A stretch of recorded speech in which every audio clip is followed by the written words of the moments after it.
My name is Michael Del Castillo. A few months ago, I was approached by my colleague with what seemed like a pretty straightforward idea. Let's host a dinner with food tracked entirely on a blockchain. 2018 saw a number of high-profile instances of food poisoning.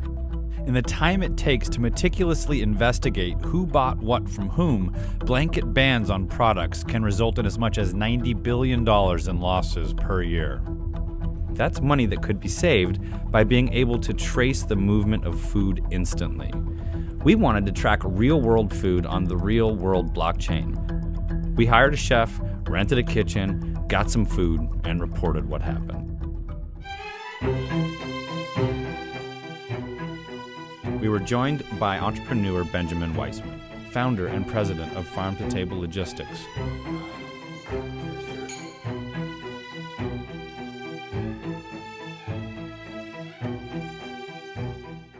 We had originally set out to have an entire salad.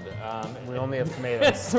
turns out we were a little audacious with that. In fact, we didn't even technically manage to get tomatoes. What we did get is we got this box that is designed to hold tomatoes. It was mailed to us from Carrefour in France, and it does actually have a QR code here where if you scan it, you can take a look and learn about where these tomatoes were grown. Unfortunately, not these tomatoes. Not these tomatoes. But those tomatoes. Yes, they're these invisible tomatoes. There's international law that prevented Carrefour from importing tomatoes, but they were kind enough to send us this box here. A tomato, interestingly, doesn't want to get too cold. So if we can verify to the prospective buyer, the prospective recipient of these tomatoes, that this tomato has stayed in its ideal temperature range throughout the entire transportation process, that's going to be a reassurance as to the quality of the tomato in and of itself. The tomatoes were planted in Lot-et-Garonne, France on March 28, 2018.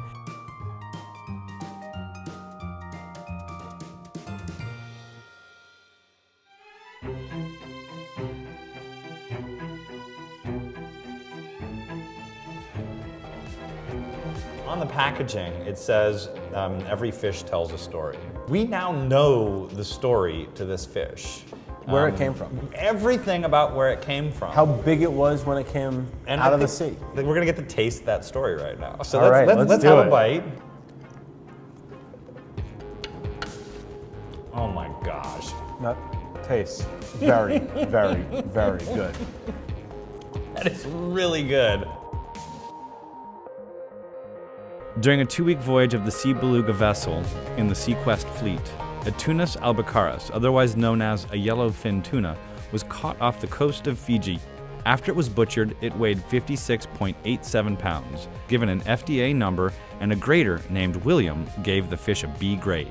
Later, the fish was shipped to LA and delivered to Forbes via FedEx.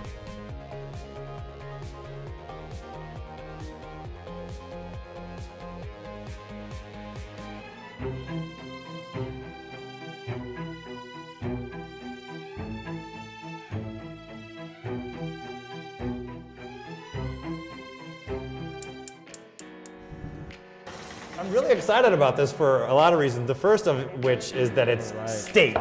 It is. Which is enough to get excited about in its own right, and it just happens to be steak with a pallet of butter nestled ever so nicely right in the center. Yeah, this looks fantastic. Before you bite into a piece of meat, you've got to buy it off the shelf. So that's where blockchain technology can reassure the buyer that what they're getting is going to be as delicious as what we know we're eating right now.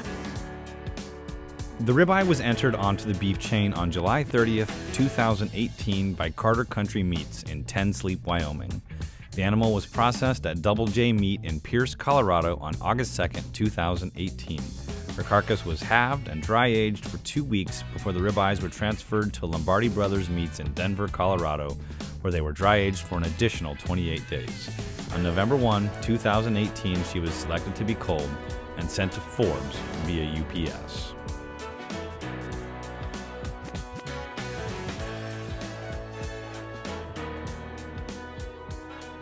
When you're walking through an animal's life cycle and trying to demonstrate the added value that the Yeah. farm-to-table movement brings to a product. What are you talking about with your customers? We're talking about really all the qualities of that animal's life that are going to not only reflect the values that we want to be spending our dollars on, but also the quality of the meat that we're eating, the health of the meat that we're eating. So a grass-fed animal is going to have higher omega-3 values in the meat, in the fat. It's going to be a better quality fat for us and our bodies. It's also going to have better taste. It's been eating a grass-based diet. It's been roaming out on pasture. All of those things are going to influence the quality, the taste, what we get to enjoy out of this meat. The hamburger meat came from the Lone Tree Ranch in southwest Wyoming. The cattle were born in 2016 and weaned when they were about 6 months old. They spent the winter of 2016 grazing hay meadows, then the summer grazing in the high country. When they were old enough and big enough for harvest, the cattle were transported to Springville Meats in Springville, Utah, where they were immediately harvested. More meat. More meat. We better start eating here, huh? We need to keep eating. We're talking huh, too Michael? much. The egg the chicken grew from was hatched in the Burgundy region of France. It was shipped to Lesigny in central France, where the farmer bred it and fed it with a mixture of cereal and soy. Then, 84 days after it was born, the chicken was slaughtered. 4 days later, the meat was stocked at a Carrefour grocer in the north of France. The chicken was stored at 39.2 degrees when it was removed from inventory and its packaging sent to Forbes.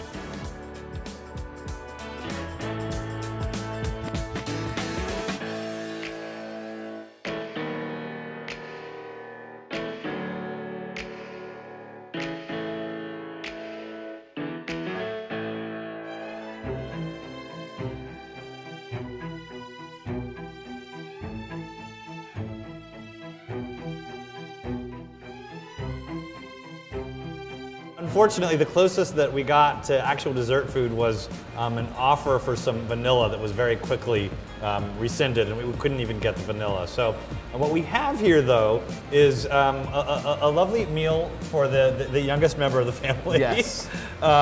This is Gerber baby food.